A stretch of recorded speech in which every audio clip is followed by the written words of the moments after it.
انہوں نے کہا بھائی عیسیٰ تو خدا کے بیٹے ہیں. اور اسی کے آگے ان آیات کے بعد آئے مباہلہ آ جاتی. فمن حاجك فيه من بعد ما جاءك من العلم فقل تعالوا ندعو ابناءنا وابناءكم ونساءنا ونساءكم انفسنا وانفسكم ثم نبتهل فنجعل لعنة الله على الكاذبين. یعنی وہ اس سیاست میں ملوث ہو کر نبی کے سامنے آئے. توجہ ہے نا. تو وہ سیاست کا جو بازار گرم تھا عیسائیوں اور یہودیوں کے درمیان، وہ سارا سجا ہوا بازار اب نبی کے سامنے آ گیا. اور سارے راہب آگے بیٹھ گئے جو ان کے بڑے بڑے پادری تھے اور وہ بحث کرنے لگے کہ عیسیٰ خدا کے بیٹے. اللہ نے کہا ان سے کہو، دیکھیے وہ چل رہی تھی سیاست، یہ ہے اللہ کی حکمت. ان سے کہو. اور میں ابھی اسی بات تیسری مجلس سے حکمت کے معنی ابھی میں نے نہیں بتایا، اسی بار بتاؤں گا تاکہ حکمت کے معنی معلوم ہو جائیں، تاکہ آنے والی تقریریں اور آپ کے لیے آسان ہو جائے. اللہ نے کہا ان سے کہو، وہی ہوئی، مسلسل وہی ہو رہی ہے اور سورہ آل عمران میں جو آیات ہیں وہ آ رہی ہیں. ان سے کہو کہ کیوں ہے عیسیٰ خدا کے بیٹے؟ کہ اس لیے کہ باپ نہیں. اللہ نے کہا ان سے کہو کہ آدم کے بھی تو باپ نہیں ہے، تو جس کے باپ نہ ہو وہ خدا کا بیٹا ہو جاتا ہے. اور عیسیٰ کے تو ماں تھی، آدم کے تو نہ باپ نہ ماں، انہیں زیادہ حق ہے کہ وہ اللہ کے بیٹے ہو جائے. دیکھیے یہ ہے حکمت، اس کو سمجھ لیجیے. یہاں پہ میں رک رہا ہوں، میں یہ بات سمجھا دوں کہ حکمت کی صورتیں کیا کیا ہیں. اپنے بیان کو میں نے روکا یہ بتانے کے لیے کہ میں حکمت کے معنی بتا دوں کہ حکمت کے معنی کیا ہے.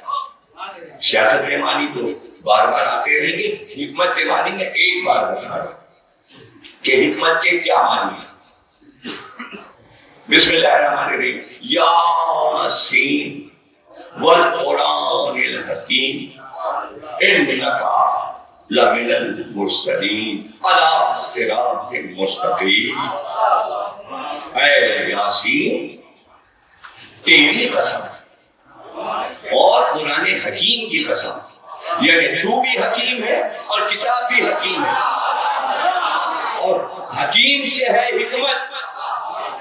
وہ حکیم نہیں جو دوائیں دیتا ہے، نہیں وہ حکیم نہیں، وہ حکمت الگ ہے.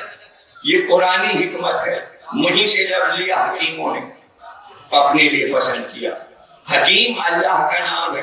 اب آپ کہتے ہیں حکیم صاحب، حالانکہ اللہ کا نام ہے. عالم اللہ کا نام ہے، آپ کہتے ہیں عالم صاحب. وکیل اللہ کا نام ہے، آپ کہتے ہیں وکیل صاحب. کہیں سے کوئی فتویٰ نہیں آیا کہ یہ شرک ہے. شرک اگر ایک نام میں اللہ کا علی کے لیے لے دوں تو یہ شرک ہے.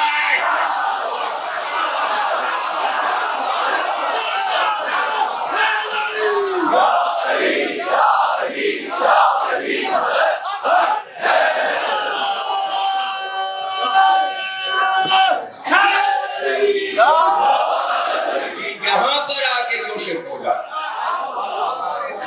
ہو جاتا ہے؟ حالانکہ یہ سب کو معلوم ہے کہ اللہ کے جتنے نام ہیں اللہ کے، اور جتنے لوگوں کو یاد ہے اس کے لیے حکم یہ ہے کہ اکیلا نام نہ رکھو. اس کے باوجود جو سمجھدار ہیں وہ اس کے ساتھ کوئی نام لگاتے ہیں.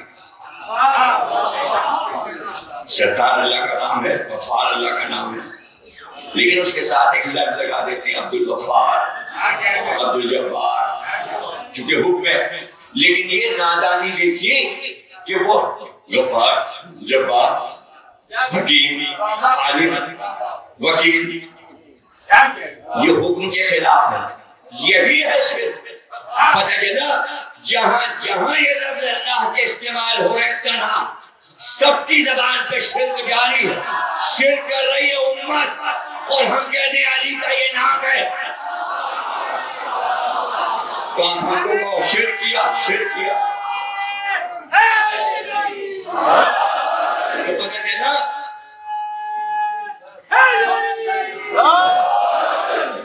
کہ غور کرنے کی ضرورت. بہت زیادہ غور کریے. یاسین تیری قسم قرآن حکیم، تو بھی حکیم، کتاب بھی حکیم، بھیجنے والا بھی حکیم. بے شک تو مرسلین میں سے اور صراط مستقیم پر ہے. جو آیات میں نے پڑھی سورہ یاسین کی اس کا ترجمہ پیش کری. تو بھی حکیم، کتاب بھی حکیم، بھیجنے والا بھی حکیم. اس کو یاد کر لیجیے. تو میں آگے بڑھوں. نبی حکیم، کتاب حکیم، اللہ حکیم، یعنی تینوں حکمت میں برابر ہیں. اللہ کی حکمت، قرآن کی حکمت، رسول کی حکمت. تو کیا ہے حکمت؟ حکمت کے معنی کیا ہے؟ حکمت کسے کہتے ہیں؟ ایک یہودی عالم عادل پوری اللہ مقاموں کے پاس آئے عراق میں نجف، اور اس نے کہا کہ میں آپ سے مناظرہ کرنے آیا. عادل پوری نے کہا کہ کس موضوع پر؟ کہا حضرت موسیٰ کی نبوت پر آپ سے میں مناظرہ کرنا چاہتا ہوں. میں اپنے مذہب کا عالم ہوں. تو عادل پوری نے فوراً کہا کہ بھئی حضرت موسیٰ کی نبوت پہ کیا مناظرہ اور بحث ہو سکتی ہے؟ اس لیے کہ وہ ایک ایسے نبی تھے کہ جن کے پاس کوئی معجزہ ہی نہیں تھا. تو وہ غصے سے کانپنے لگا اور اپنی نشست سے اٹھ کے کہنے لگا کہ کیسی بات کر رہے ہیں آپ؟ اتنے بڑے عالم ہیں اور آپ ایسی بات کر رہے ہیں. ارے آپ کے قرآن میں 50 معجزے حضرت موسیٰ کے ہیں. ان کا عصا الٹا بن گیا، ان کے ہاتھ میں جیسے بیٹھا تھا وہ بھی معجزہ تھا. انہوں نے کوہ پہاڑ کو ہوا میں بلند کر دیا. انہوں نے یہ معجزہ دکھایا، انہوں نے یہ معجزہ دکھایا. کوئی دور پہ جاتے تھے، اللہ سے باتیں کرتے تھے. قرآن میں تو جگہ جگہ حضرت موسیٰ کے معجزے ہیں. عادل پوری نے کہا بیٹھ جائیے، اب ہم آپ سے مناظرہ. اب بیٹھیے، آپ گفتگو ہوگی. اس نے کہا میں آپ کا مطلب نہیں سمجھا. کہنے تو مطلب سمجھ لیجیے. جب آپ نے کہا تھا کہ موسیٰ کی نبوت پر آپ ہم سے بحث مباحثہ کریں گے، اگر میں آپ سے کہتا کہ گفتگو قرآن کی روشنی میں ہوگی تو آپ منع کر دیتے کہ ہم قرآن کو نہیں مانتے، ہم تو توریت کو مانتے ہیں. جب آپ نے اقرار کر لیا کہ قرآن موسیٰ کی نبوت پر دلیل ہے تو آئیے قرآن سے بات ہوگی.